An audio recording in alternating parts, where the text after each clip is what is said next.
one of the reasons why the Bengals are at number 28 is because of Joe Burrow. Wow. They would have been lower. They should have been lower. They could have been lower. The Joe Burrow effect. The Joe Burrow effect gets them 4 bumps in the power rankings because otherwise they would be number 32 with that 2-14 record. Yeah, I mean, listen, I get it. You know me, Mike. I'm a believer.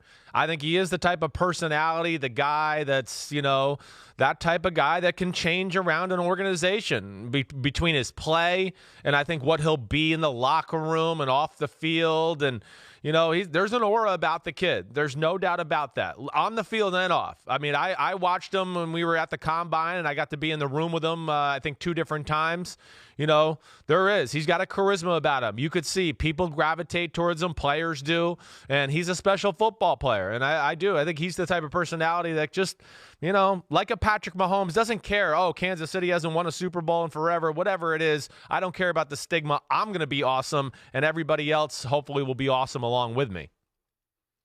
Yeah, and look, it's going to take some time. And when you consider where the Bengals currently are, they didn't accidentally become 2-14. Zach Taylor's debut season was not good. How much of it's on him, though? How much of it's the talent, and how much of it is that just Zach? Look, Freddie Kitchens got fired with a lot better record than 2-14. Elsewhere in the state of Ohio. How much do we put on Zach Taylor for what the Bengals failed to do last year, Chris? Yeah, well, I think Freddie Kitchens' team was significantly more talented than the team that Zach Taylor was coaching. So I don't put a whole lot on him. I don't. It's a year where, you took over as the head coach. The team wasn't that talented. Your best player on your team in A.J. Green didn't get to play. There was offensive line issues. Your first-round pick in Jonah Williams didn't get to play. And then you had a quarterback who you knew was kind of on his last leg in town anyways, and was going to have to do something remarkable to save his job. So I don't put a lot on Zach Taylor. I do think Joe Burrow really fits his offense, and I think Zach Taylor, knowing him, being around him, he's the kind of guy that's, will self-evaluate thyself, and he's going to go back to the drawing board too and look at what do I need to do to be a better play caller, be more creative. And, Mike, you look at it. I know you do because we've had these conversations. I mean, you look at their offense on paper, I think it would surprise people. Quarterback, Joe Mixon, arguably one of the 5 best running backs in the game. And then you start to get into the wide receiver conversation with A.J. Green and Boyd. And, of course, if John Ross can stay healthy, and then they draft the T. Higgins at the top of the 2nd round, you go, okay, Joe Burrow and Zach Taylor, they got some toys to play with this year, and they could be dangerous. Yeah, I mean, Joe Mixon is a very good running back when you don't have an offense around him, when you don't have the protection, when you don't have the passing game to get guys out of the box that would shut him down. He still had a solid year. And Mixon, a guy who could explode if they get enough help to have a true threat in the passing game. And if John Ross is healthy, if A.J. Green, number 7 in your list of receiver rankings, even though he didn't play at all last year, if he can get healthy and stay healthy. I mean, it's a couple of big ifs, but that could allow Joe Mixon to explode in year 4 of his career. Look,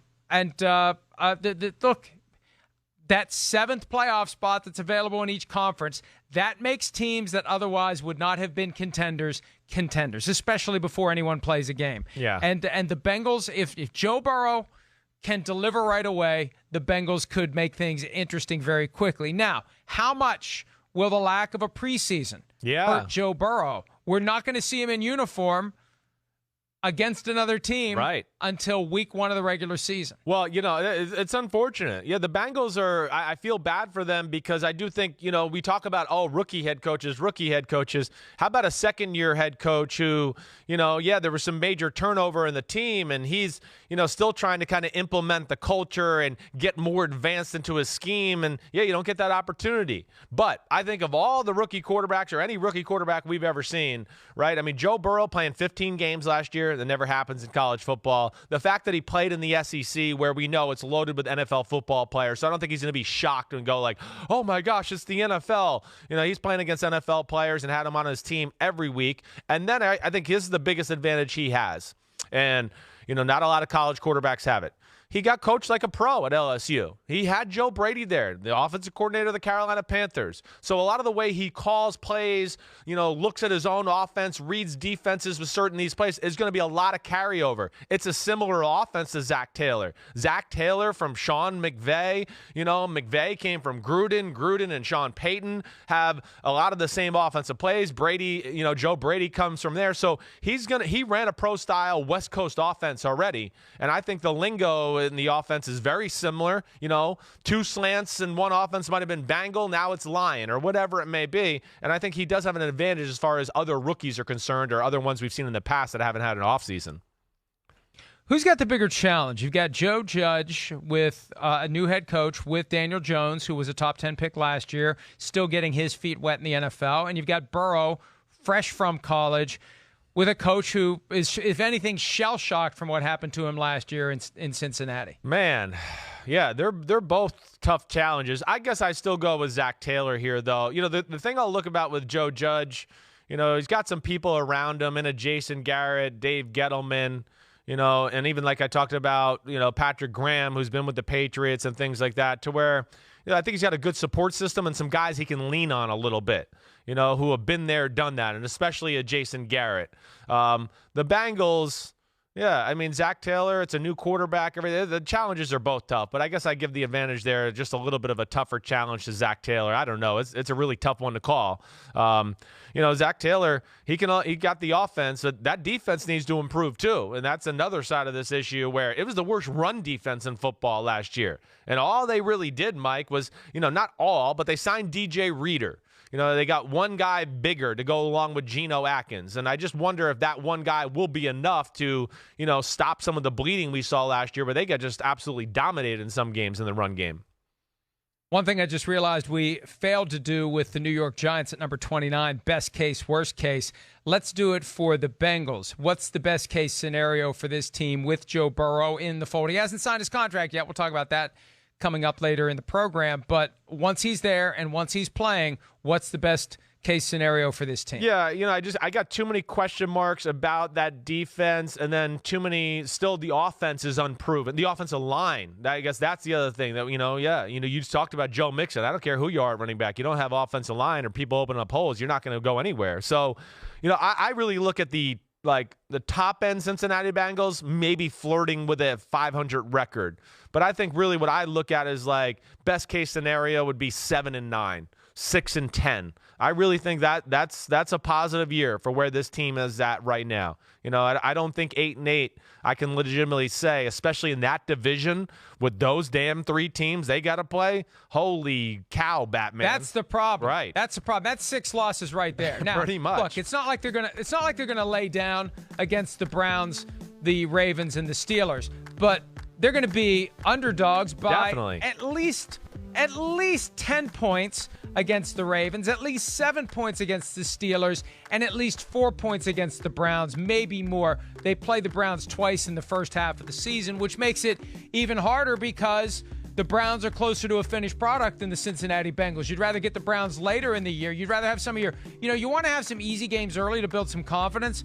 But in a year like this, if it's going to go off the rails, you want to have some games in the back half of the season where you can get some wins instead of just being pounded. Look at the back half of that schedule for the Bengals. There's a lot of tough games that are lurking for Cincinnati.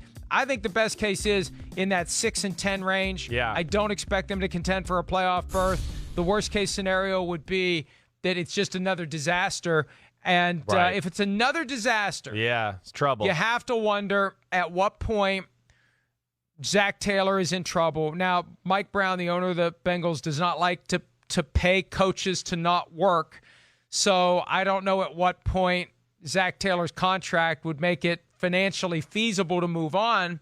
But, at some point you have to ask yourself, if they have another disaster this year, do you go after a Joe Brady? Yeah, well, they reunite him with Joe Burrow. Sorry, I didn't mean to cut you off there. Yeah, Go ahead. I hear you. You're right. How many years do you give Zach Taylor with Joe Burrow. Well, I think the big thing is here, I mean, the offense has got to excite that fan base and the NFL a little bit, right? Like a little bit like you think about Kyle Shanahan. You know, those first 2 years underwhelming record-wise, but I think the 49er fan base is like, yeah, I mean, our record wasn't great, but our offense is fun to watch, and we were close in every game, and they recognized they needed a player or two just to get over the hump, and then, oh, damn, we're in the Super Bowl, you know? And I think the same thing for Cincinnati. Like Zach Taylor, they hired you to be an offensive genius. You go all in. Don't be afraid. Lots of plays, ideas, be aggressive. I think if he can play that style of football, and then even if they ended up 4-12 or 3-13, but everyone went, whoa, Burrow was good. T. Higgins, A.J. Green had a resurgence. Joe Mixon got off this year. Then I think that could be one of those where, yeah, we went 3-13 or 4-12, but there's like a light at the end of the tunnel. We kind of liked what we saw with Zach Taylor in that offense, and we were fun to watch, and Joe Burrow's good. Hi, I'm Mike Tirico, and thanks for watching. Make sure to hit subscribe for the latest news and highlights from NBC Sports.